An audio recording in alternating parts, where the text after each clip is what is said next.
So good morning again, everybody. You're all very welcome to the ITF, the International Transport Forum's 2024 Summit and its opening press conference.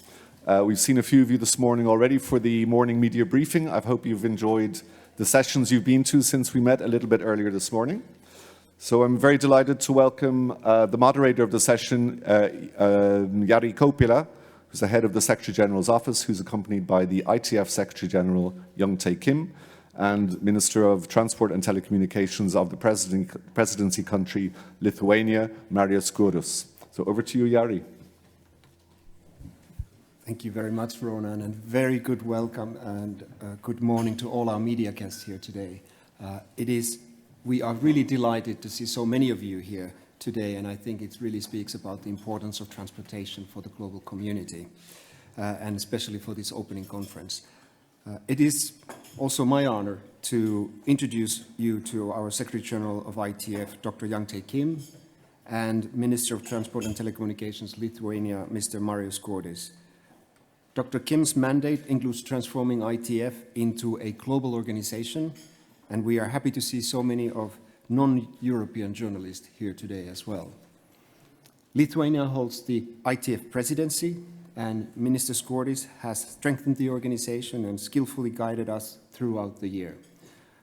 So without any further ado, let me first invite Secretary General Kim to take the floor and to share with us more about the summit theme this year. Secretary General. So, good morning, everybody. Thanks for joining us. And I hope you enjoy the coffee and the croissant, and especially, more importantly, the companionship around the tables. And this is opening media event of the ITF Summit 2024, and we are so honored to welcome you here in Leipzig. And the theme of this year's summit is greening transport, keeping focus in times of crisis. I really want to see the latter part of the title disappear as soon as possible, because now we are continuing to deal with the very difficult period these days. And over the next 3 days, we'll be exploring ways to speed up climate action in transport. And our efforts to decarbonize the transport sector takes place against the backdrop of wars, natural disasters, and other crises. And this means the task of making transport more sustainable, more equitable, and more accessible is extremely challenging. But that's why we are here this week, to find solutions to the challenges the sector faces. To understand the nature of the crisis we face right now, and to mitigate and adapt to the disruptions we'll face in the future. There are lots of events in the summit program, and we've organized them according to 3 themes. The first, clean and healthy urban planning and mobility. And second, green energy and circularity. And third, restoring connectivity and rebuilding infrastructure. You're no doubt interested in specific aspects of greening transport, and I hope you will find more than enough to keep you engaged over the next 3 days. And hopefully, we'll provide lots of thought-provoking sessions and innovative angles for you to consider when communicating to your readers about the issues that matter to them. The program features 4 closed ministerial roundtables on climate change, inclusive transport, supply chain resilience, and Ukraine. While these events are not open to the public, they reflect the scope of the work the ITF is doing, both its public-facing work and its work behind the scenes. I have also been actively involved in these issues. In my role as Secretary General of the International Transport Forum, I have spent a lot of time meeting with member countries, listening to their needs, and working out how we can best support their transport policies. On the topic, there will be also an open ministerial roundtable on collaboration to restore transport infrastructure and global connectivity. This is a topic close to my heart and one that is vital to the ITF's role as the world's only intergovernmental organization devoted to all transport modes. In addition to these official events, there will be many side events, press conferences, open stage cafe sessions, and many more. But it's the Council of Transport Ministers which gives the ITF Summit its legitimacy. Lithuania holds the presidency of the summit this year. Lithuania's Minister of Transport and Communication, Marius Skuodis, sitting next to me, will open the summit and chair the Council of Ministers of Transport tomorrow morning. And I'm so very grateful to you, Minister, for all of your work, hard work over the past years, especially from vice presidency period. So when one country wants to become presidency, they start with second vice presidency. So that means that Lithuania spent 3 years serving ITF platform as one of the leaders, very important leaders. And I think today is the most highlighted the moment of the presidency. So I will hand over to you now so that you can give our guest an idea of the scope of that work and Lithuania's priorities as the ITF presidency country. So thank you very much. Thank you, Secretary General. And I immediately hand over to you, Minister Skuodis, to give us a view of the presidency priorities and today's summit. Thank you. Thank you very much. Good morning. When you mentioned, the second vice presidency, first vice presidency, and so on, I remember that it's my 3rd time I'm here in Leipzig. So everything is quite familiar. Not to count the 4th one, on my first one, which was, I think, online during COVID times. So I'm really happy to be here. And good morning, and I really enjoyed the informal setting that we are having here at the moment. The ITF presidency, Lithuania's presidency, draws to the finish line of what has been a very demanding, but at the same time rewarding year. Our ITF's presidency principle was, at least what we tried to do, is to under-promise, and then maybe, if we were lucky, to over-deliver. But you will decide whether we managed to do that or not. And I think we actually managed to deliver on all of the major goals, and maybe more. So a few details, and I have here 5 main points. First, what we tried to do. We tried to facilitate strengthening the focus on pressing global challenges for transport. The COVID pandemic and changing geopolitical environment, combined with the disruption of global supply chains and fast-paced climate-related threats, set a new context, putting urgent questions on the agenda for global policymakers. And we have chosen to respond to this call to action by concentrating on the number of topics which have just been mentioned by Secretary General and which feature in this year's summit agenda. So I won't repeat them. Second, we placed a special emphasis on making the ITF a key international body coordinating support for the recovery of the transport system in Ukraine. Many countries and international organizations, including international financial institutions around the world, have been working to support the Ukrainian transport system, enhance its connectivity to the rest of the world, and contribute to the reconstruction of a modern, sustainable, and robust Ukrainian transport system. Somewhat missing in this picture was the clearinghouse perspective, a coordination mechanism ensuring synergies as well as alignment of international donor efforts and Ukrainians' needs.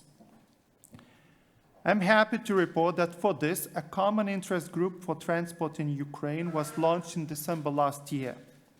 It is the country-driven initiative within the ITF that is open for contributions from any ITF member state, focuses on Ukraine's immediate transport-related material, provides research and analysis to support the rebuilding of Ukraine's transport system in the longer term, align its work with the priorities of the government of Ukraine and also with other international organizations and international donors. 6 weeks ago, we hosted a high-level dialogue for Ukraine and Lithuania. It also served as a good opportunity to take stock of what we have achieved so far and direct further work for the group. I also wanted to mention the fact that the group's work was also reflected in other formats, including the so-called Free Seas format, and has been supported by other institutions and organizations. For instance, the European Union. My sincere wish is that this work stream of paramount importance is continued during the Chilean and subsequent ITF presidencies. Third, we have attempted to push forward the long overdue reforms of the ITF to ensure the organization is ready for growing membership. Our thinking was that the international rules of the ITF do not provide the necessary flexibility to organize the daily operations of the organization. It is a long-term goal, however. We haven't thought to resolve it in only one stroke or during just one presidency. What we did was set the discussions or reflection process in motion, and we did that. Fourthly, we have tried to help solidify ITF's global appeal by promoting its added value and participating in events distant from our home turf, with the message of ITF's enduring relevance, provided it will uphold its principled stance regarding the rules governing international order and retain its top-notch expertise on all transport-related issues across all its modes. The result was that we continued to grow, with ITF membership likely to reach, I very much hope, 69 in a couple of days. Finally, and at the same time regrettably, it is not going to be possible to adopt joint ministerial declarations as long as all ITF member states would not stick to the rules and guiding principles this organization and international cohabitation at large were built on. Yet, recognizing the wish by many to move on to some rather technical matters, we have put a lot of effort into developing recommended actions in areas we deem important, such as road safety, and at the moment we are having a discussion next door on that, and also AI use in transport. These are presented as presidency statements, which are going to be circulated and which I have here on my table. All in all, I very much hope it is not a bad legacy that we leave for our successors, and we wish Chile all the best at the ITF helm, and stand ready to provide support where needed. So thank you very much.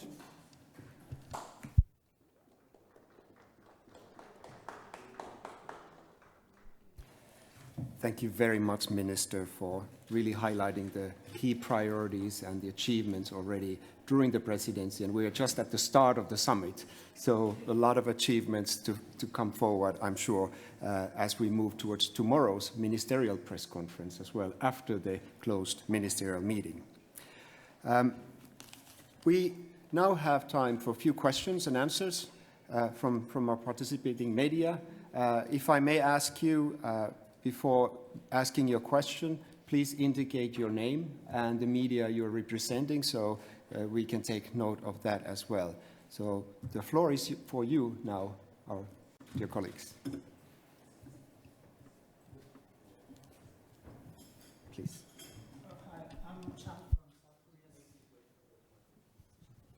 Hi, I'm Chang from South Korea's Yonhap News Agency.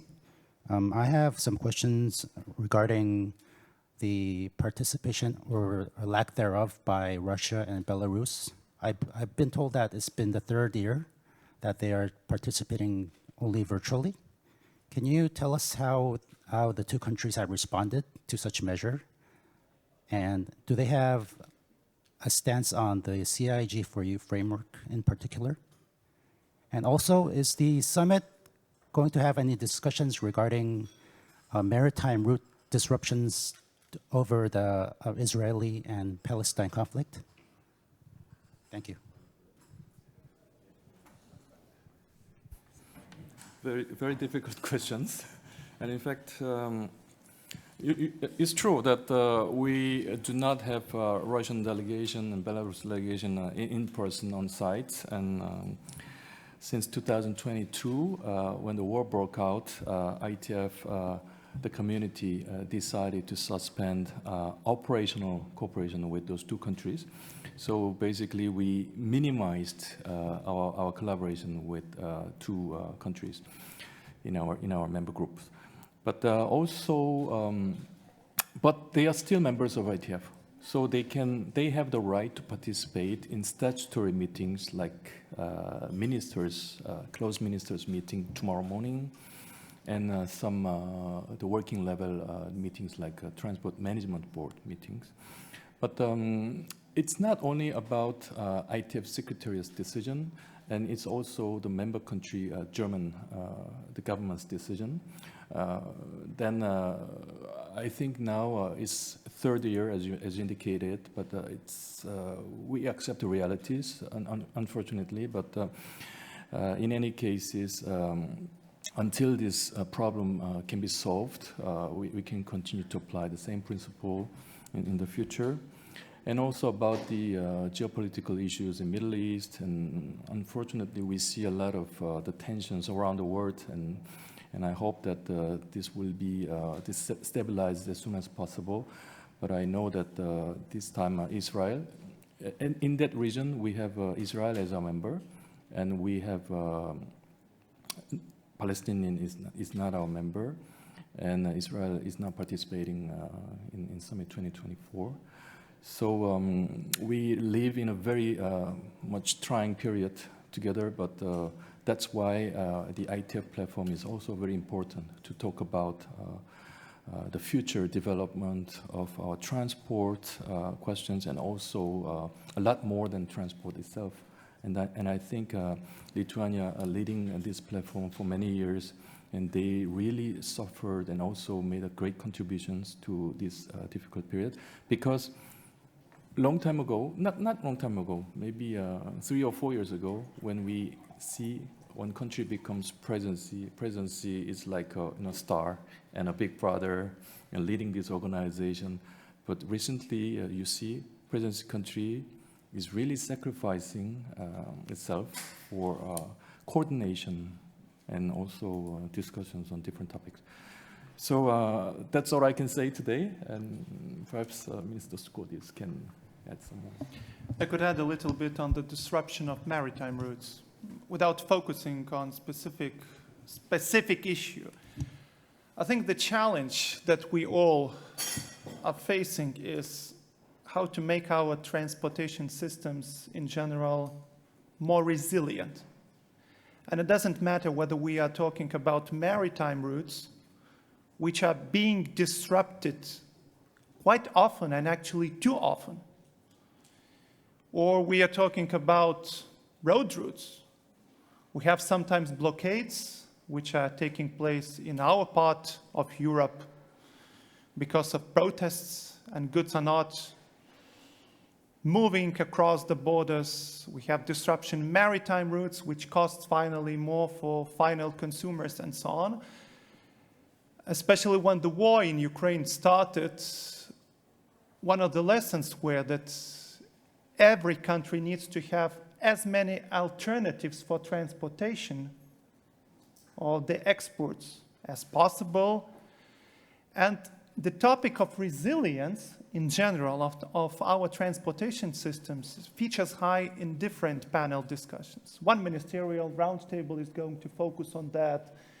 And there are a lot of related discussions, probably not focusing on one topic, one conflict that you mentioned, but actually every conflict, every disruption, and it doesn't matter why it emerges, actually gives us certain lessons that we need to have alternatives in the transportation system. This is, I think, of key importance.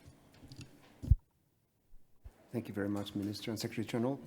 Other questions? I have one over there, microphone, and then forward here, and then. Thank you. This is Jonathan Pakro for Eurectiv. I have a question for both of you. There have been a recent announcement by the US government to impose higher tariffs on electric cars from China. There might be a similar decision soon in the European Union. Do you think that these kind of tariffs could undermine the shift towards more sustainable transport, towards electrification? And maybe secondly, as we move closer to the European election, do you think the EU is a kind of a leader in kind of greening transport with, for instance, this decision to phase out combustion engine cars by 2035? And is this the right direction? Thank you. No, we do not have any single answer to this kind of reality because with our 66 member countries and also non-ITF member countries, they have their own decision to make. And our role is to analyze and provide evidence-based information to the member countries and global community so that they can take it as a reference. And then I think ITF platform started from European, the body, from ECMT, the period. But now that's why I'm trying to broaden the membership from the different continents. Because even though we talk about the same topic, basically we cannot really apply it to different contexts. So decarbonization in Latin America can be different from decarbonization in Asia and in Europe. So I think your question is very important, but raising question, and we are aware of that, and perhaps we can work on that, conducting a specific project with the contribution of different partners. And then we really try to provide our member countries with an evidence and modeling the result and outcomes. And then it's member countries, the part, if they really apply that in the national.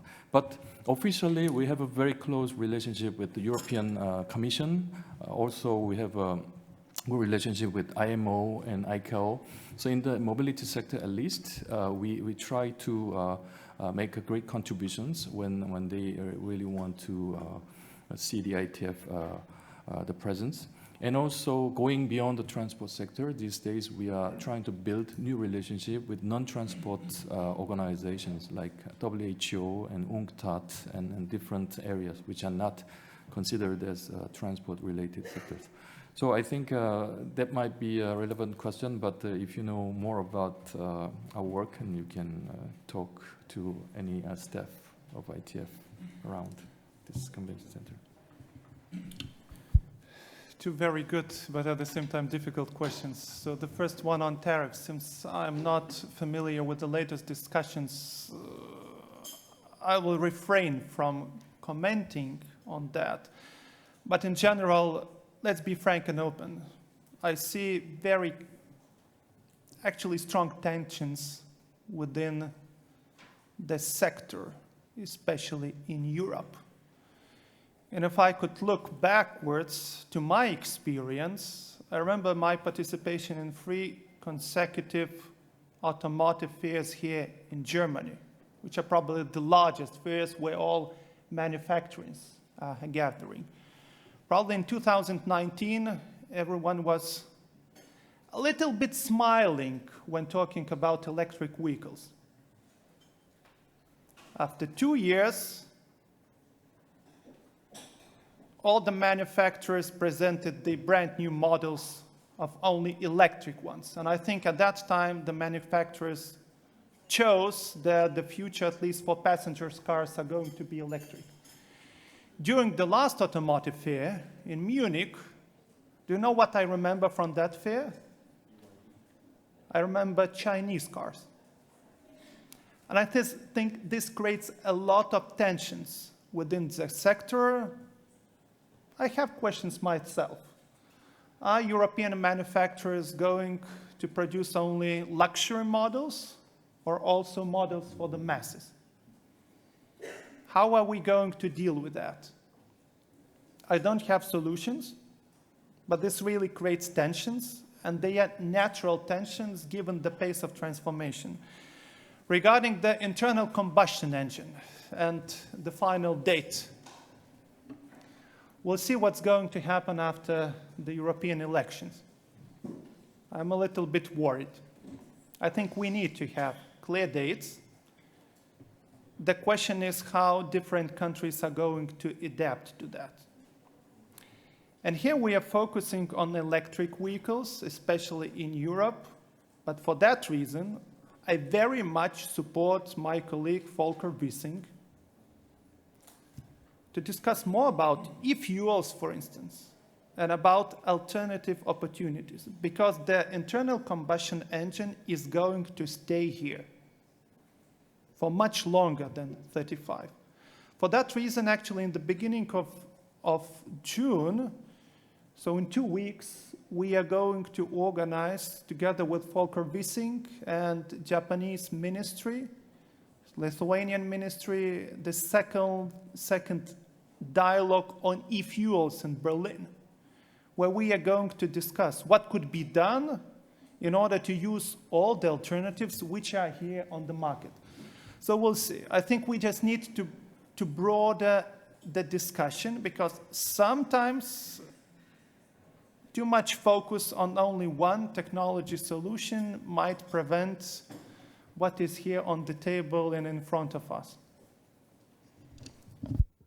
Thank you very much. I think we might have time for a couple more questions, and I already had two hands up. Lady there, Ronan, did you give? Oh, sorry. And then the gentleman in front here. And also invite you to talk to our colleague Ronan at the back to really go into the details, and he can guide you to the right sessions, the right expert also to get the national views and the details as well on those media for you. So please. Thank you. Katiuska from Panama. What is the progress of electric mobility in Latin America? How can countries stop depend on fossil fuel when the electromobility is very expensive? Very difficult question to answer with one single word. But I know that there are two discussions going on in the world. So one is focusing more on electrification, and the other focusing on biofuels, on other alternative energy sources. But so far, focusing more on the European context, we focus more on electrification strategies. But maybe for Latin American countries, including Brazil, and another discussions can be really can make sense. And I think we do not have any concrete suggestion or recommendations today, but now we are starting to discuss with that. But what is interesting to say is that from tomorrow, Chile becomes presidency of ITF, and Chile has a very good example of having a lot of electric buses in the public transport sector. And also Brazil joined the ITF last year, and they are hosting a COP30 next year, and they are focusing more on biofuels and so on. And from G20 perspective, in aligning with India, for example, they are the fuel side discussion leaders. So I think that's all I can say right now, and perhaps if we really want to go into the details, and I can introduce some ITF staff specializing in energy sectors as well. Just wanted to highlight what the Secretary General mentioned. Chile, and especially Santiago, which I visited last month. Santiago has the largest electric bus fleet in the world outside China. I think more than 2,000 electric buses already running on the streets. So Chile and Latin America shows the example for Europeans too, believe me. Given, the magnitude, the size, and what we, together with Secretary General, could experience ourselves. Thank you very much. And we have one more question here at the front, and if I may ask, keep it short, as Secretary General and Minister have a very tight schedule here today. I'm sorry that the questions that have been coming in were so difficult. But you said that global connectivity, Mr. General Secretary, is a topic that's dear to your heart. Now, my question is, given all the challenges that have been discussed, growing conflicts that disrupt supply chains, but also sanctions, growing sanctions, what do you think is the main contender to improve global connectivity? You have the Belt and Road Initiative of China, which has created thousands of projects. You have the more Western-dominated Global Gateway project. You have other regional. What can you offer us as maybe a solution to counter all the all the problems that are created by the challenges? And if I may, maybe one question to the minister. You mentioned the application of artificial intelligence for transport. Do you have some examples how this can be, achieved, or what kind of projects are in the making? Thank you. Okay. Yeah, it's true that connectivity is becoming more and more important, but it's not a new thing. So even before the war in Ukraine, we already focused on connectivity as one of the top 5 pillars of the mobility sector, along with decarbonization and safety and security, and also digitalization and universal access. So we have in ITF 5 main themes, and one of them is connectivity. But in real life these days, we see the growing importance of this notion. And now we see in terms of resilience. So now we see unstable situation of existing routes and supply chains that we really enjoyed in the past. But now we see a new initiative coming up. So more visibly, recently we are focusing more on middle corridor on the Eurasian continent. But let's not forget that 90% of the global supply chain is on maritime route. So, but nevertheless, on the European surface transport perspective, a lot of initiatives are now coming out. Also, Belt and Road existed, but also from Lithuanian and Eastern European part, we know that Via Carpathia project and connecting south and north. Usually we focus on east and west. So perhaps in the near future, what we can predict is that we might have more diverse routes being developed in the name of resilience, and in the name of efficiency, and in the name of regional security, and so on. So that's what really make our work more complicated and difficult, because we have to consider so many factors that we didn't consider in the past. And Minister, thank you. Secretary. Just one example, something not too sophisticated. For instance, there is a very large Lithuanian road carrier operating within the European Union. They're using AI solution to distribute cargo to different trucks. That helps them, to have fully loaded trucks going around Europe, to save money. And from my perspective, connecting digitalization or AI with transport in this way helps us to reach our climate-related goals. So what we are trying to do within the ITF is, first of all, to raise the awareness, basically to distribute these kind of examples among all the participants, that they could be able to adapt that. At the same time, to talk about the need to improve skills, at the same time to look at the risks there related to AI.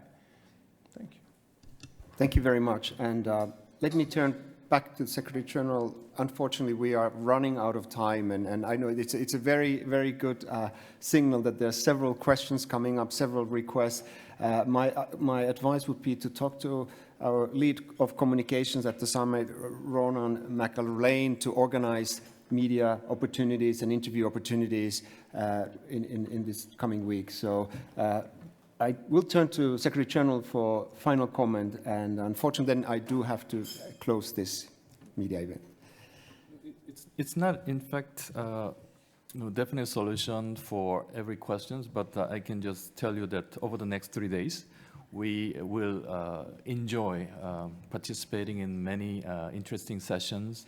And we have a distinguished panelist, and they will talk about all the questions you raised this morning.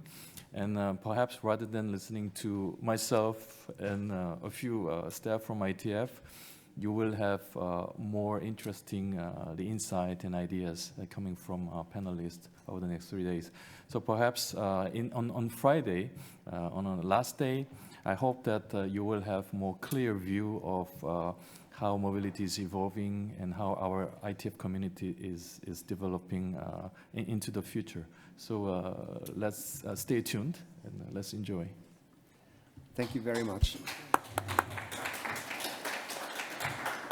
Thank you very much, Secretary General. Thank you very much, Minister. And indeed, we ask you to join as many sessions as possible and take those media opportunities in those places as well. Thank you for joining us.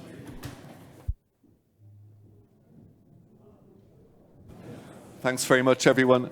Just a reminder, there's a question time with the Secretary General also tomorrow at 3:20 on the ITF stand on the level above this one. So it's for the media travel program journalists specifically. We'll tell you about that tomorrow.